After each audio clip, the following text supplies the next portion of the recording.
Good morning, students. How are you all? I hope you all are well and good. After so many days, we here.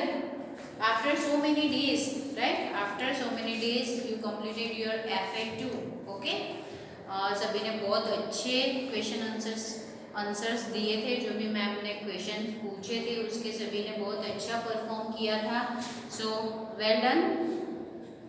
Now फिर से एक बार हमें preparation करनी है हमारी first internal exam की. Okay, आपने FA1 फिनिश कर दिया होगा. सभी ने बहुत अच्छे अच्छे फोटोग्राफ्स भी मुझे सेंड किए हैं व्हाट्सएप पे. लेकिन आपको व्हाट्सएप नहीं करना है. आपका जो भी प्रोजेक्ट हो जाता है उसे संभाल के रखना है. जो भी डेट आपको दी जाएगी उस डेट को वो प्रोजेक्ट स्कूल में लेके आने हैं. Okay, so that is your FA1. Okay, FA2 already हमारा फिनिश हो गया है. ओके, सभी ने अपनी नोटबुक्स कंप्लीट कर दी है. सभी बच्चों ने, कुछ बच्चों ने जिसकी भी बाकी थी उन्होंने मुझे पिक्स भी भेजे थे. Okay, so very well done. Now we will prepare for our first internal exam. हमें किसकी प्रिपरेशन करनी है? तो हमारे फर्स्ट इंटरनल एग्जाम की प्रिपरेशन हमें करनी है. सो हमने टेक्स्ट बुक में रिवीजन किया. हमने जो फुल स्किप था उसमें हमने रिवीजन किया था, नो डाउट. लेकिन अभी हमें बोर्ड पे ही रिवीजन करना है because in book already answer are given there. Okay, so you are not think about the answer. आप सोचोगे ही नहीं बिकॉज आंसर तो ऑलरेडी वहाँ पे दिया गया है. Okay, so now we will do our revision on the board. Answer आपको ही देने हैं, मैं सिर्फ आपको क्वेश्चंस करूंगी. Okay, then I tick the answers. Okay, जब तक आप आंसर नहीं करोगे तब तक मैं टिक नहीं करूंगी. Okay, so now start. Here is the first sentence is animals that live in water. Animals that live in water are found in and around. Okay, अभी यहाँ पे मैं आपको एक बता देती हूँ. जो रिवीजन हमने किया था वो यूनिट वाइज किया था. ओके, यहाँ पे हम सिर्फ ऑब्जेक्टिव ही कर रहे हैं. तो जो चूज द करेक्ट ऑप्शन है, choose the correct option means MCQ and MCQ means choose the correct options. Okay, जो नए बच्चे हैं वो कंफ्यूज होते हैं कि ये चूज द करेक्ट ऑप्शन क्या है, और जब MCQ बोलते हैं तो तभी भी वो कंफ्यूज हो जाते हैं कि MCQ means. So choose the correct option is MCQ and MCQ is choose the correct option. Okay, so यहाँ पे एक सेंटेंस होता है, उसके 4 ऑप्शंस दिए गए होते हैं. That is called the MCQ and that is called the choose the correct options. Okay, so here is the mix sentences, mix options, mix questions. Okay, यहाँ पे सभी क्वेश्चंस मिक्स किए गए हैं. ना ही यहाँ पे यूनिट वाइज होगा कि ये फर्स्ट यूनिट का क्वेश्चन था, ये सेकेंड यूनिट का क्वेश्चन था.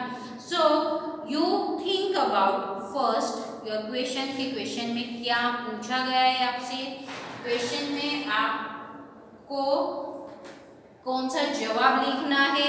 ओके, क्वेश्चंस किस टाइप का है.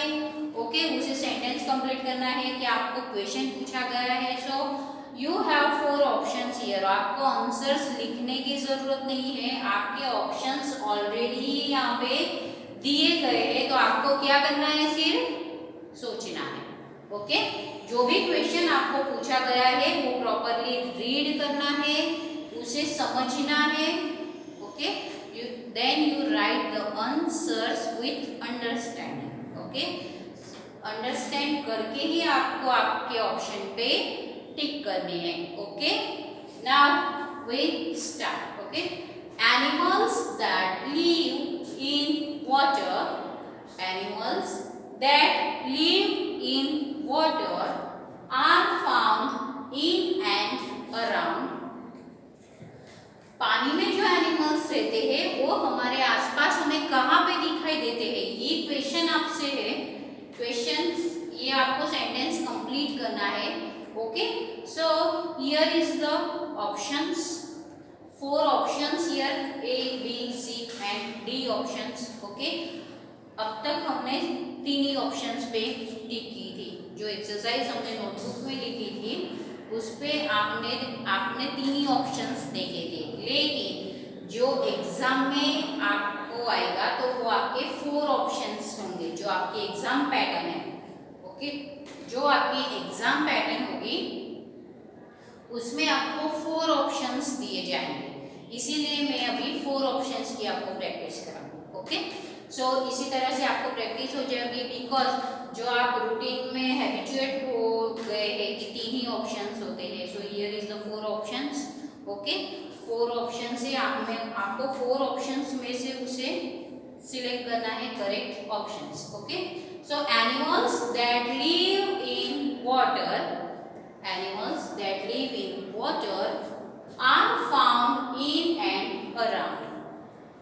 जो एनिमल्स पानी में रहते हैं वो हमारे आसपास हमें कहाँ पे नजर आते हैं, ये सेंटेंस है यहाँ पे, तो उसे आपको कंप्लीट करना है। So how to complete, so let's see, here is the options. Okay, first option is a land, second option is a ponds, third option is trees and fourth option is seas. Okay, so which one is correct? Land? No, animal that live in water. Sentence में आपको read करना है कि आपको कौन से animal पूछे गए हैं, तो आपको वाटर में जो रहते हैं, पानी में जो रहते हैं, वो एनिमल्स आपको पूछे गए हैं। Okay, so which one is correct option here? So first option is a land. So land is the incorrect. Second option is the ponds. Second option is the ponds. So in our first unit हमने देखा था, हमारे first unit में Poonam's day out. Okay, Poonam's day out में हमने देखा था कि बहुत सारे एनिमल्स थे। किसमें थे वो, तो वो थे पॉन्ड्स में। ओके, किसमें नजर आते हैं, हमारे आसपास के जो एनिमल्स होते हैं वाटर एनिमल्स, वो हमें पॉन्ड्स में नजर आते हैं। कहाँ पे नजर आते हैं वो, पॉन्ड्स में। ओके, बिकॉज आपको वाटर एनिमल्स पूछे गए हैं। So trees and seas, seas तो हमारे आसपास हो गए हैं। Okay, so ponds is the correct option. Which option is correct here, so ponds. So animals that live in water are found in and around. So ponds is the correct answer. Second sentence say, who among the following leaves, who among the following lives with you in your house. Okay, आपका जो question है वो आपको पूछा गया है कि जो ऑप्शंस दिए गए हैं आपको, उसमें से कौन मेंबर है जो हमारे घर में हमारे साथ रहता है। So your options is, first option is a teacher, second option is a driver, third option is a father and fourth option is a principal. So you have here 4 options. First option is teacher, teacher is live with you in your house, आपके teacher आपके साथ घर में रहते हैं। No. Driver, driver आपके साथ रहते हैं घर में। नो। फादर, फादर आपके साथ आपके घर में रहते हैं। यस। ओके, जो फादर्स होते हैं वो हमारे साथ हमारे घर में रहते हैं। Principal is not also a incorrect answer. Okay, so correct answer कौन सा है, फादर। जो फादर्स होते हैं वो हमारे घर में रहते हैं। Okay, so father is the correct option. Okay, next is, which of the following plant, which of the following plant is the smallest of all, is the smallest of all. यहाँ पे आपको क्वेश्चन पूछा गया है, which of the following plant, following plant means जो नीचे plants के options आपको दिए गए हैं उसमें से स्मॉलेस्ट ऑफ ऑल, स्मॉलेस्ट छोटा प्लांट कौन सा है, सबसे छोटा प्लांट कौन सा है? So your option is here. First option is Neem tree, second option is a marigold plant, third option is a mehndi Bush, and fourth option is a mango tree. Okay, so here is the four options. Okay, what is the question? So which of the following plant is the smallest of all? Smallest of all, सबसे छोटा plant कौन सा है? Okay, so first option is a neem tree. Neem tree is the smallest plant? No, it's a tree, it's a big tree. Marigold plant? No, it's not a smallest plant. Mehendi bush. Mehendi bush. Is it true? Yes. Mehendi bush is the smallest plant. ये इन चारों में से सबसे छोटा plant होता है. Fourth option is your mango tree. तो mango tree भी छोटा नहीं होता है, वो बहुत बड़ा होता है. So which one is correct option here? So mehendi bush is the correct option. Okay. Now, our fourth sentence is one of the ingredient to knead dough. One of the ingredient to knead dough. Dough means आप सभी को पता है, जब हमने unit पढ़ा था, जब हम चैप्टर पढ़ रहे थे, लर्न कर रहे थे, तब मैंने आपको एक्सप्लेन किया था कि डो मीन्स जो मम्मी आटा गूंथती है रोटी बनाने के लिए. ओके, तो उसे क्या बोलते हैं? डो. नीड डो मीन्स आटा गूंथना. Okay, so one of the ingredient to need dough is. तो you have four options here. इन ऑप्शंस में से आपको बताना है कि कौन सा जो इंग्रेडिएंट है वो आटा गूंथने के लिए हेल्पफुल है. ओके, हेल्पफुल नहीं मीन्स वो जरूरी है, उसके बिना वो आटा गूंदा ही नहीं जाएगा. Okay, so first option is a water, second option is a meat, third option is a sugar and fourth option is a jaggery. Okay, so which option is correct? बहुत इजी है, बहुत सिंपल क्वेश्चन है. Yes, very good. Water is the correct option. One of the ingredient to need dough is water. पानी के बिना आटा ही कैसे गूंदा जाएगा? यस, चलो रोटी बनाने के लिए हमें मीट की जरूरत नहीं है, शुगर की जरूरत नहीं है, जैगरी की भी जरूरत नहीं है, लेकिन पानी की जरूरत हमें होती है. ओके, तो जब आटा गूंथती है मम्मी, तब देखना आपको कि पानी डाल के ही मम्मी आटा गूंथती है. Okay, so one of the ingredient to need dough is water. Okay, now next is which of the animal that doesn't normally live in the house? Which of the animal that doesn't normally live in the house? यहाँ पे आपके options दिए गए हैं, तो उन option में से आपको पूछा गया है कि कौन सा ऐसा एनिमल है जो नॉर्मली हमारे घर में नहीं रहता है. नॉर्मली नहीं, वो रहता ही नहीं है घर में. Okay, so here is the options. First option है कैट, सेकेंड ऑप्शन है डॉग, थर्ड ऑप्शन है डियर एंड फोर्थ ऑप्शन है horse. Okay, so here is the cat is a pet animal, dog is also a pet animal, horse is also a pet animal. So कौन सा animal रह गया? So deer. Okay, so deer जो है, dear कहाँ पे रहती है? तो वो तो फॉरेस्ट में ही रहती है ना, वो पेट एनिमल नहीं है. सो which of the animal that doesn't normally in the house? तो कौन सा ऐसा एनिमल है जो हमारे घर में नहीं रहता है? So deer is the correct option. So deer is the correct option. Okay, now next is blank is a bird. Blank is a bird that eats dead animals. That eats dead animals. Comma, making place clean.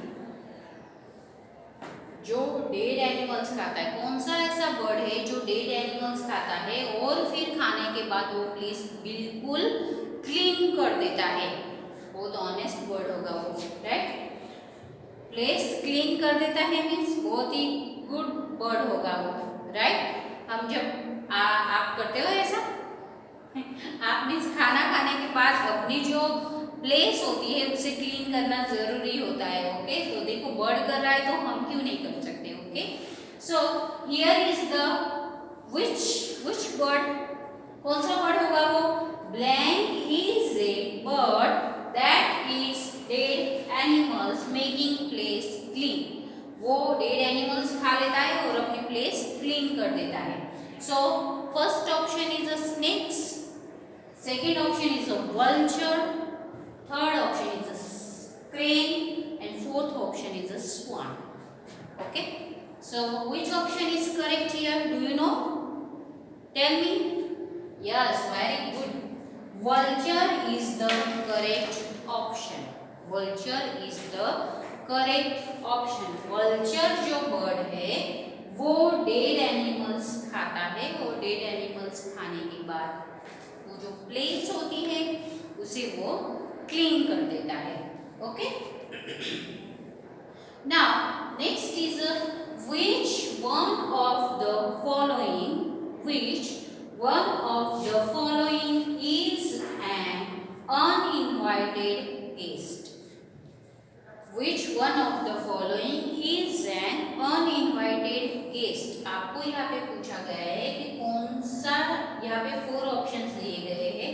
First option है aunty, second option है cousin, third option है uncle and fourth option है ants, okay. और आपका question है कि कौन है इन ऑप्शन में से, कौन है ऐसा जो अनइनवाइटेड गेस्ट है, अनइनवाइटेड गेस्ट है मीन्स बिन बुलाया मेहमान, ओके। सो इसमें से कौन है ऐसा जो अनइनवाइटेड गेस्ट है, ओके। सो आंटी है, कजिन है, अंकल है, इन सभी को तो हम इनवाइट करते ही, ओके। तो ये सभी हमारे घर में आते जाते रहते, but ants is uninvited guest. So which option is correct here? So D option is the correct, aunts, aunt is the uninvited guest। देखना घर में जहाँ पे भी खाना पड़ा हुआ होता है कि कुछ फूड्स पार्ट्स थोड़े पड़े हुए होते हैं तो वहाँ पे जो आंट्स होती है, जो चींटियाँ होती है, वो तुरंत ही वहाँ पे आ जाती है। तो ants is the correct answer. So which one of the following is an uninvited guest? So aunt is the correct option, okay। ये जो MCQ है, ये जो चूज द करेक्ट ऑप्शन है, ये आपको नोटबुक में लिखने हैं बिकॉज यहाँ पे 4 ऑप्शंस दिए गए हैं। अब तक आप 3 ऑप्शंस की आप प्रैक्टिस कर रहे थे, ओके। और ये जरूरी है बिकॉज हमने अब तक जो रिवीजन किया था वो कैसा किया था हमने, तो वो सिर्फ हमने यूनिट वाइज किया था, ओके। लेकिन यहाँ पे सभी मिक्स से मिक्स आपको थिंक करना है, ओके। आपको आंसर पहले टिक नहीं करने हैं, आपको पहले क्वेश्चन रीड करना है, देन उसके ऑप्शंस आपको सोचने हैं कि क्वेश्चन क्या कहना चाहता है, क्वेश्चंस में क्या पूछा गया है, and then you tick the answer, okay. Thank you and have a nice day.